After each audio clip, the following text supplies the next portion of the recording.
हाँ, त्रिभुज का लंब केंद्र समझाए थे। इसमें बताए थे कि त्रिभुज के शीर्ष लंबों के कटान बिंदु को क्या कहा जाता है? लंब केंद्र कहा जाता है।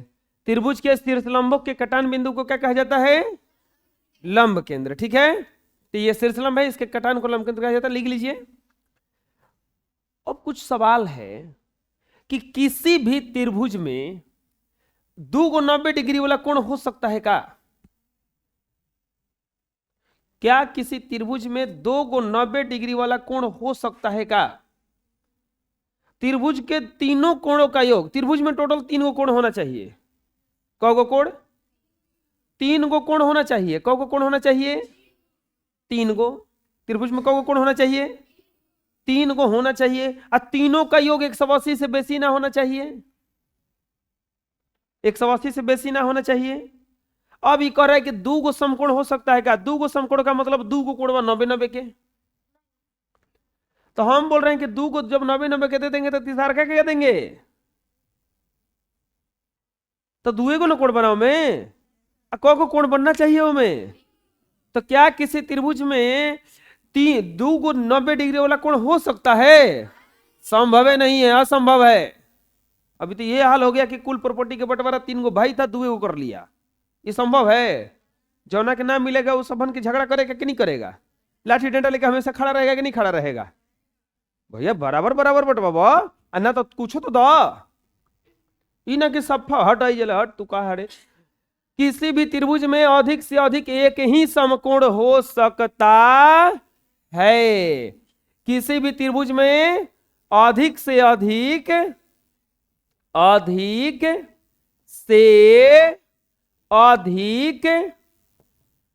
एक समकोण हो सकता है। किसी भी त्रिभुज में अधिक से अधिक को समकोण हो सकता है? एक गो समकोण हो सकता है बचवा। और बोलिए, क्या किसी त्रिभुज में एक से बेसी अधिक कोण हो सकता है? अरे जब समकोण नहीं हो रहा तो अधिक कोण कैसे हो जाएगा जी? अधिक कोण का मतलब क्या होता है बताओ? 90 डिग्री से ज्यादा।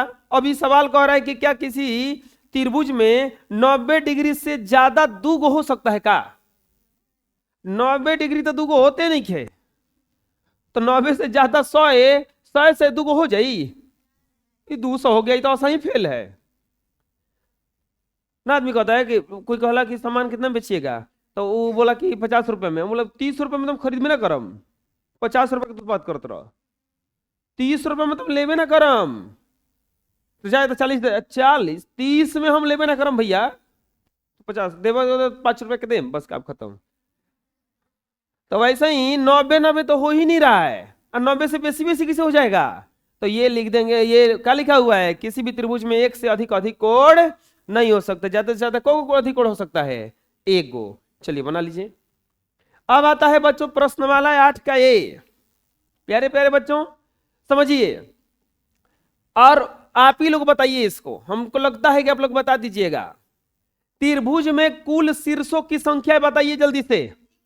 वाह, हम बोले ना बता दीजिएगा। त्रिभुज में कुल शीर्षों की संख्या बराबर 3। त्रिभुज में कुल शीर्षों की संख्या बराबर आंसर। किसी त्रिभुज में कुल भुजाओं की संख्या, वह देखना फिर 3 बोलेगा, हम भविष्य जानते हैं। त्रिभुज में टोटल कोण कितना होता है? हम बोले थे ना 3 बोलेगा, भविष्य जानते हैं हम। क्या जानते हो? त्रिभुज में कुल भुजाओं की संख्या, कुल भुजाओं की संख्या बराबर 3। त्रिभुज में कुल भुजाओं की संख्या बराबर 3। और त्रिभुज में कुल अंतःकोणों की संख्या, अंतःकोण का मतलब अंदर के कोण, त्रिभुज में कुल अंतः कोणों की संख्या बराबर 3। त्रिभुज में कुल अंतःकोणों की संख्या बराबर 3। कोई दिक्कत आया समझ में? अरे बोलिए, लिख लीजिए।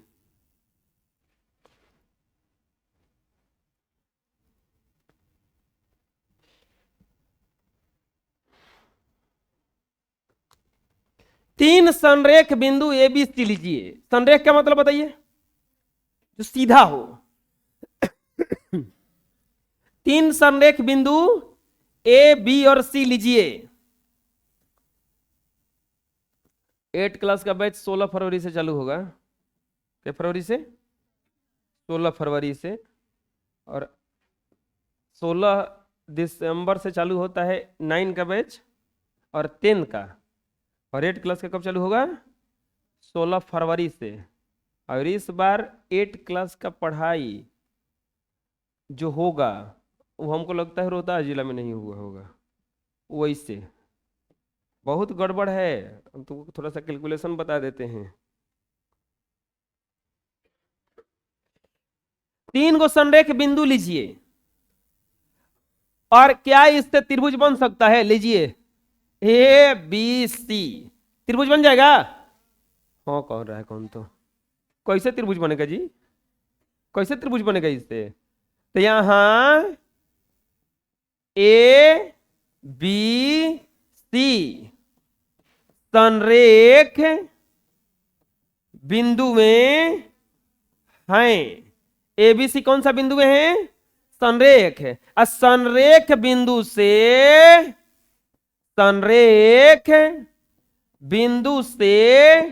त्रिभुज नहीं बनता है। कोई भी संरेख बिंदु से त्रिभुज नहीं बनता है। कोई भी संरेख बिंदु रहेगा तो उसे त्रिभुज बनेगा? नहीं बनेगा। समझ में आ जाएगा? बना लीजिए। नेक्स्ट चलिए बताइए, त्रिभुज एबीसी की भुजा पर, त्रिभुज एबीसी की भुजा ए बी सी बड़ा त्रिभुज। देखिए ज्यामिति के प्रश्न में एकदम फिगर समझना जरूरी होता है। त्रिभुज एबीसी की भुजा बीसी पर, तो भुजा बीसी है ना? है। डी और ई लिए गए हैं, डी और ई बिंदु लिया गया है। ठीक, ई और ए को में ई को ए से मिलाया गया है। इस प्रकार बनी आकृति में त्रिभुजों की संख्या बताइए और त्रिभुज के नाम लिखिए। चलिए बताइए, ये बहुत बढ़िया क्वेश्चन है, रीजनिंग का क्वेश्चन है ये। कौ को त्रिभुज बना है? इसने पूछा कि कौ को टोटल त्रिभुज है? आए? इसमें त्रिभुज की संख्या बताना है कि कौ गो है। क्या पूछा है? यहां पे दिया है ए बी सी एक त्रिभुज है। बीसी पर दो बिंदु डी और ई है। तो पूछा है कुल त्रिभुज की संख्या बराबर व्हाट? कुल कौ को त्रिभुज बना है ये पूछ रहा है। कौ को त्रिभुज बना है बताएंगे कोई? अच्छा, कोई कहा 3 गो, कोई कहा 4 गो। 4 गो और कोई वैसी भी बताएंगे? चल 4 गो। अच्छा कैसे 4 गो? ये 3 गो ऐसे, एगो बड़का। अब चलिए हम थोड़ी बताते हैं। एक बड़का एगो, फिर 2 है पता चल रहा है, फिर है से 3, फिर है 4, है 5, है 6। त्रिभुज की संख्या गिनना होगा तो एकदम आसान है। हम एक आसान उपाय बताएं? आए कैसे? जितना खाना बना है ओकरा में भर देना 1 2 3। ठीक, लिखेंगे त्रिभुज की संख्या बराबर, त्रिभुज की संख्या बराबर सबको जोड़ देना 1 + 2 + 3, 6 को गिनवाए थे हम। त्रिभुज की संख्या कितना हो गया? रीजनिंग का सवाल है, रीजनिंग का। ये यूपीएससी बीपीएससी में पूछता है। सब ऑफिसर का तैयारी करोगे ना उस समय, अगर ऐसे दे देगा उसमें, अब बोलेगा बताइए कौन त्रिभुज है, तो कुछ करना नहीं है। 1 2 3 4 5 6, अब सब जोड़ दो। 2 1 3 3 6 4 10 5 15 6 21 त्रिभुज बना है। समझ में आया? आए? कौतनो त्रिभुज गिना जाएगा। अब मिलाने का जरूरत नहीं है। अब त्रिभुज का न बोला है कि नाम भी लिखिए, नामवा लेना पड़ेगा। लिखेंगे त्रिभुज के नाम। चलिए त्रिभुज का नाम, बड़ा वाला त्रिभुज क्या नाम है इसका? A B